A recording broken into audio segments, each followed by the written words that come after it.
नमस्कार दोस्तों, स्वागत है एक बार फिर आप सभी का आपके अपने ऑनलाइन प्लेटफॉर्म राजपुरा क्लासेज में।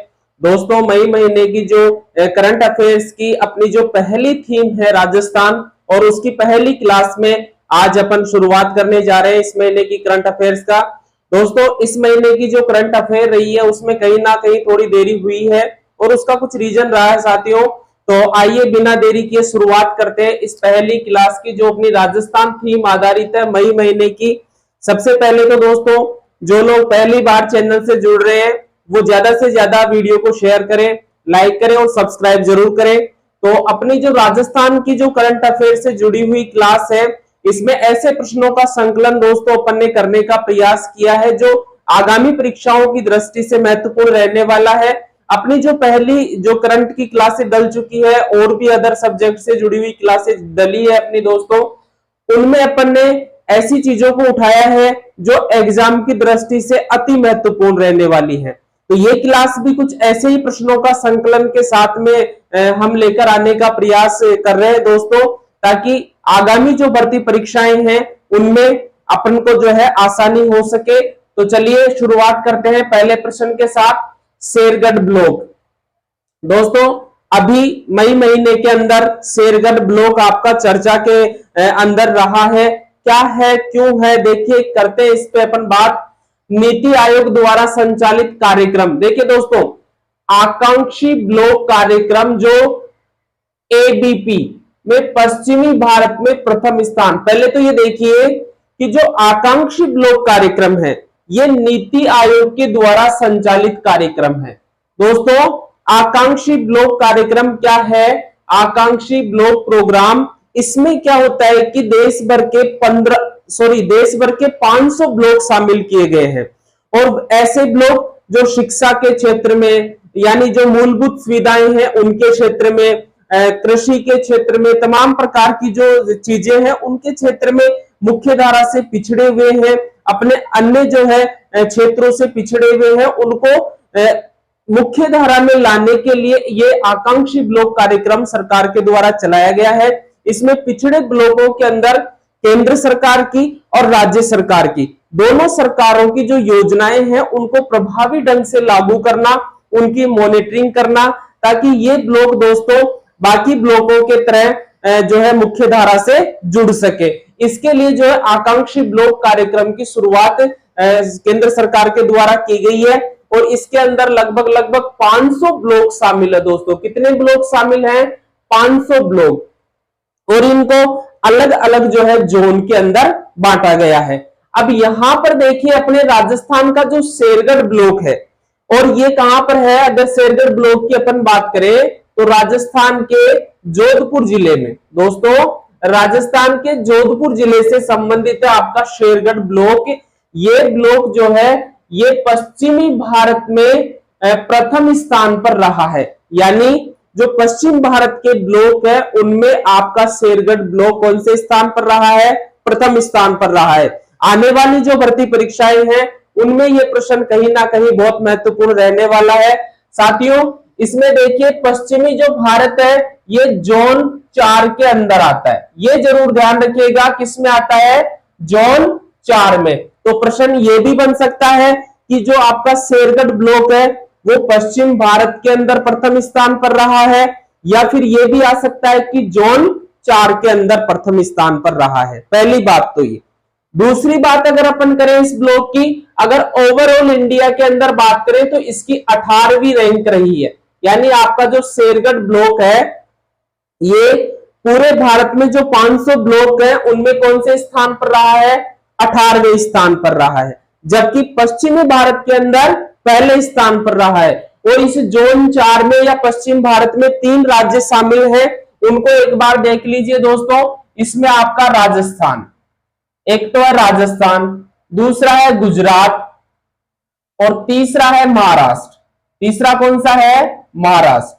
यानी आपके जो 3 राज्य हैं राजस्थान, गुजरात और महाराष्ट्र, इन तीनों राज्यों में या पश्चिमी भारत में या जोन 4 के अंदर आपका शेरगढ़ ब्लॉक 1 नंबर पर रहा है और टोटल इंडिया के अंदर 18वें नंबर पर रहा है। ये थोड़ा सा ध्यान रखिएगा। और ये नीति आयोग द्वारा संचालित कार्यक्रम है और इसमें शेरगढ़ ब्लॉक के विकास के लिए दोस्तों 1.5 करोड़ रुपए की जो है इनामी राशि दी जाएगी। तो ये प्रश्न आने वाली परीक्षाओं में बहुत महत्वपूर्ण रहने वाला है। आगे देखिए, इलेक्ट्रोपैथी बोर्ड का गठन। इलेक्ट्रोपैथी बोर्ड का संबंध किससे है? चिकित्सा विभाग से दोस्तों। इलेक्ट्रोपैथी बोर्ड जो है इसका गठन कब किया गया? प्रश्न पहले ये बनेगा तो 1 मई 2025। गठन कब हुआ है? 1 मई 2025 को इसका गठन हुआ है, यानी ये प्रभावी हो गया है, काम करना शुरू करेगा। यानी 1 मई 2025 को आपके राजस्थान इलेक्ट्रोपैथी बोर्ड का गठन किया गया। प्रश्न यहां पे यह भी आ सकता है कि इसकी अधिसूचना कब जारी की गई थी? तो दोस्तों ध्यान रखिएगा 15 अप्रैल 2025 को। कब? 15 अप्रैल 2025 को अधिसूचना। हालांकि बनेगा नहीं, लेकिन फिर भी अपन को ध्यान रखना जरूरी है कि इसकी जो अधिसूचना जारी की गई है वो 15 अप्रैल 2025 को की गई है और बोर्ड का गठन कब हुआ है? 1 मई 2025 को। इसकी संरचना देखिए, इसमें 1 रहेगा अध्यक्ष और 5 रहेंगे सदस्य। सदस्यों की नियुक्ति कर दी गई है, अध्यक्ष का अभी फाइनल नहीं हुआ है दोस्तों। इसमें क्या है, सीधा सा प्रश्न ये भी आ सकता है कि हाल ही में इलेक्ट्रोपैथी बोर्ड का जो गठन किया गया उसकी संरचना रहेगी 1 सदस्य 5 जो है 1 अध्यक्ष 5 सदस्य, 1 अध्यक्ष 8 सदस्य, कुछ भी वो ऑप्शन में दे सकता है। आगे देखिए, इलेक्ट्रोपैथी होती क्या है? तो यह एक वैकल्पिक चिकित्सा पद्धति है। तो ये ध्यान रखिएगा, क्या है? ये एक चिकित्सा पद्धति है, ठीक है, जो विद्युत ऊर्जा का उपयोग करके शरीर के रोगों को ठीक करने का प्रयास करती है। तो एक प्रकार से चिकित्सा पद्धति है ये। और इसकी अगर अपन बात करें दोस्तों, तो इस चिकित्सा पद्धति को जो कानूनी मान्यता है, अगर बात करें चिकित्सा पद्धति की कानूनी मान्यता, ये आज से 6 साल पहले किसने दे दी थी? वसुंधरा राजे सरकार के द्वारा दे दी गई थी, लेकिन इसको ठंडे बस्ते में डाल दिया गया। उस समय मान्यता देने वाला देश का पहला राज्य था राजस्थान। इस इलेक्ट्रोपैथी चिकित्सा पद्धति को कानूनी मान्यता देने वाला जो राज्य था वो पहला राज्य था, लेकिन बोर्ड का गठन अब जाकर के हुआ है। ठीक है दोस्तों, आगे देखिए, बाबूलाल मारोटिया। इसमें ध्यान रखिएगा दोस्तों, बाबूलाल मारोटिया अभी मई 2025 के अंदर एक राजस्थान की शख्सियत रही हैं जो चर्चा में आई है। क्या रीजन है, किस लिए चर्चा में है? देखिए, चर्चा का कारण क्या कारण रहा है? वरिष्ठ नागरिक राष्ट्रीय पुरस्कार। देखिए दोस्तों, जो वरिष्ठ नागरिक राष्ट्रीय पुरस्कार भारत सरकार के द्वारा दिया जाता है, किसके द्वारा दिया जाता है? भारत सरकार के द्वारा। यह ध्यान रखिएगा, भारत सरकार। यह पुरस्कार राजस्थान से किसको मिला है? बाबूलाल मारोटिया को मिला है। अब ये देखिए यहां पर कि इनका संबंध कहां से है? तो राजस्थान के जयपुर जिले से। यह ध्यान रखने की बात है। फिर है चर्चा, ये क्षेत्र कहां से है? कला क्षेत्र से। यह ध्यान रखेगा कि बाबूलाल मारोटिया को जो वरिष्ठ नागरिक राष्ट्रीय पुरस्कार मिला है, क्यों मिला है? कौन से क्षेत्र में मिला है? कला के क्षेत्र में। कहीं से संबंध है इनका? चित्रकला, हस्तशिल्प। यहां पे ध्यान रखिएगा दोस्तों, शिल्प गुरु भी आ सकता है। क्या आ सकता है? शिल्प गुरु। इन्होंने राजस्थान की जो चित्रकला है, शिल्प है, उसको अंतरराष्ट्रीय स्थान, मतलब अंतरराष्ट्रीय जो क्षेत्र है, अंतरराष्ट्रीय स्तर पर पहचान दिलाई है। तो इसलिए बाबूलाल मारोटिया को वरिष्ठ नागरिक जो है राष्ट्रीय पुरस्कार प्रदान किया गया है। 2 मई को किया गया। कब किया गया है? ध्यान रखिएगा, 2 मई। और यह पुरस्कार कौन देता है? भारत सरकार देती है। भारत सरकार में किसके द्वारा दिया गया है? तो भारत की राष्ट्रपति के द्वारा। किसके द्वारा? राष्ट्रपति के द्वारा। यहां से बहुत सारे प्रश्न बच सकते हैं। बाबूलाल मारोटिया का संबंध किससे है? जयपुर से है। एक चीज और ध्यान रखिएगा दोस्तों कि ये जो पुरस्कार दिया गया है 2 मई 2025 को दिया गया, यानी कब दिया गया? प्रश्न ऐसे आ जाए कब दिया गया, तब तो 2 मई 2025। और कौन से वर्ष के लिए दिया गया, तब आएगा 2022।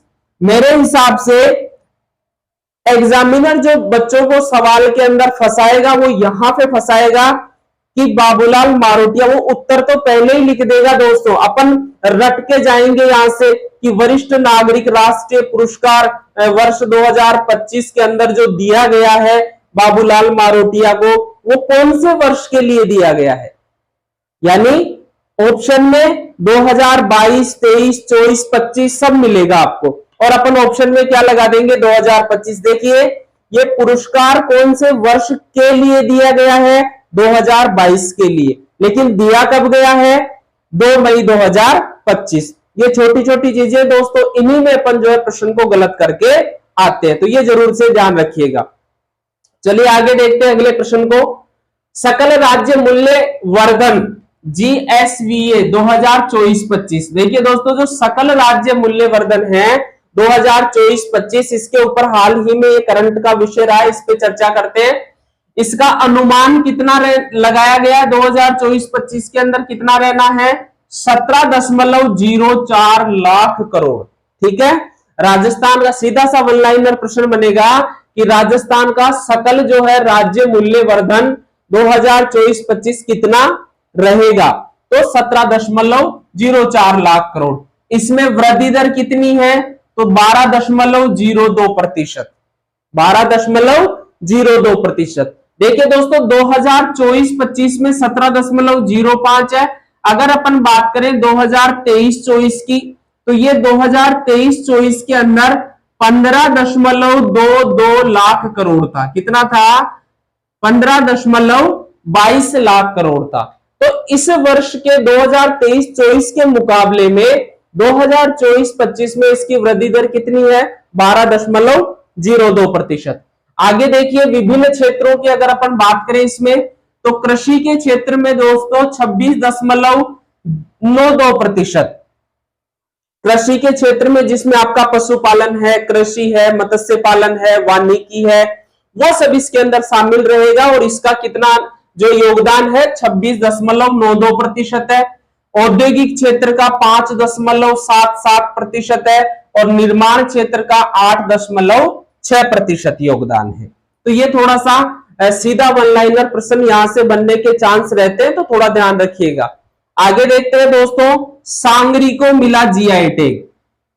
सबसे पहले तो अपन बात करते हैं जीआई टैग, यानी जियोग्राफिकल जो आइडेंटिफिकेशन होता है आपका, ये जीआई टैग जो भौगोलिक संकेतांक है दोस्तों, ये आपका राजस्थान में हाल ही में किसको मिला है, सांगरी को। अब पहले तो ये देखिए कि सांगरी क्या है, तो अपन राजस्थान के निवासी है, सबको मालूम है कि सांगरी क्या होती है, लेकिन फिर भी बता देते हैं दोस्तों। सांगरी जो है वो राज्य वृक्ष खेजड़ी की फली है, जिसकी अक्सर जो है सब्जी बनाई जाती है, सुखा करके भी खाया जाता है। तो दोस्तों ये जो खेजड़ी वृक्ष की जो फली है, जिसको अपन सांगरी बोलते हैं, ये सांगरी को अभी हाल ही में क्या मिला है, जीआई टैग मिला है। जीआई टैग का मतलब क्या दोस्तों, जो ज्योग्राफिकल आपका भौगोलिक संकेतांक मिला है, इससे आपकी इस सांगरी को क्या है, अंतरराष्ट्रीय स्तर पर पहचान मिलेगी। यानी भारत में तो पहचान मिलेगी, साथ में इसको अंतरराष्ट्रीय स्तर पर भी पहचान मिलेगी। किसानों को लाभ होगा, राजस्थान के लोगों को लाभ होगा, जिनके यहाँ पर जो है सांगरी का उत्पादन होता है, उन लोगों को लाभ होगा, क्योंकि जीआई टैग मिलने से दोस्तों इसकी डिमांड बढ़ेगी, निर्यात बढ़ेगा, साथ ही साथ इसका जो मूल्य है वो बढ़कर के लगभग दोगुना हो जाएगा। तो ये एक अच्छी खबर है राजस्थान के लिए, और ये 70वां प्रोडक्ट है। ध्यान रखिएगा, राजस्थान के जो प्रोडक्ट हैं जिनको जीआई टैग मिला है, उसमें ये कौन सा है, 70वां है। वेरी वेरी इंपॉर्टेंट लगा लेना दोस्तों कि सांगरी जो है ये 70वां प्रोडक्ट बना है जिसको जीआई टैग दिया गया है। 16वां जीआई टैग याद दिला दूं आपको, जो दिया गया था वो सोजत, सोजत जो पाली के अंदर है आपका, और इसकी जो मेहंदी थी दोस्तों उसको जीआई टैग मिला था 2021 के आसपास मिला था ये, शायद हाँ 21 कंफर्म नहीं है, मैं बता देता हूं, लेकिन 2021 के आसपास 16वां जीआई टैग किसको मिला था, मेहंदी को मिला था, सोजत पाली। और 17वां जीआई टैग किसको मिला है, सांगरी को मिला है। देखो 17 सांगरी, सीधी सी बात है। और इसमें स्वामी केशवानंद राजस्थान कृषि विश्वविद्यालय का योगदान रहा है। देखिए दोस्तों, जो इसको भौगोलिक संकेतांक को मान्यता देने के लिए चेन्नई में जो रजिस्ट्रेशन होता है इसका, उसमें ऑनलाइन करवाने का कार्य स्वामी केशवानंद राजस्थान कृषि विश्वविद्यालय बीकानेर। यह भी ध्यान रखिएगा, प्रश्न आजकल सीधे नहीं आते हैं। आप बहुत जगह करंट पढ़ते होंगे, सीधी सी करंट के ऊपर चर्चा होती है, लेकिन मैं उन पहलुओं के ऊपर भी चर्चा करने का प्रयास करता हूं दोस्तों, जहां से प्रश्न निर्मित हो सकता है। यहां देखिए, दुनिया रट लेगी कि 17वां प्रोडक्ट है और सांगरी को जीआई टैग मिला है। ठीक है, प्रश्न बन सकता है, लेकिन प्रश्न उल्टे सीधे बनते हैं आजकल। बन सकता है कि कौन से विश्वविद्यालय के द्वारा सांगरी को जीआई टैग दिलवाने में अपनी भूमिका निभाई गई, उसका जो है आवेदन किसने किया। तो ध्यान रखिएगा, स्वामी केशवानंद राजस्थान कृषि विश्वविद्यालय कहां है, बीकानेर में है। इन्होंने जो है इस जीआई टैग को दिलवाने में अपनी भूमिका निभाई है। तो दोस्तों, राजस्थान थीम आधारित मई महीने की जो करंट अफेयर्स है उसके महत्वपूर्ण प्रश्नों की अपनी आज की पहली क्लास है, और अब क्लास से अपनी निरंतर जारी रहेगी। तो अपनी पढ़ाई को जारी रखिए और जुड़े रहिए हमारे साथ। ज्यादा से ज्यादा वीडियो को लाइक करिए, शेयर करिए, चैनल को सब्सक्राइब करिए, और मिलते हैं दोस्तों अगली क्लास के अंदर। तब तक जय हिंद, जय भारत, धन्यवाद।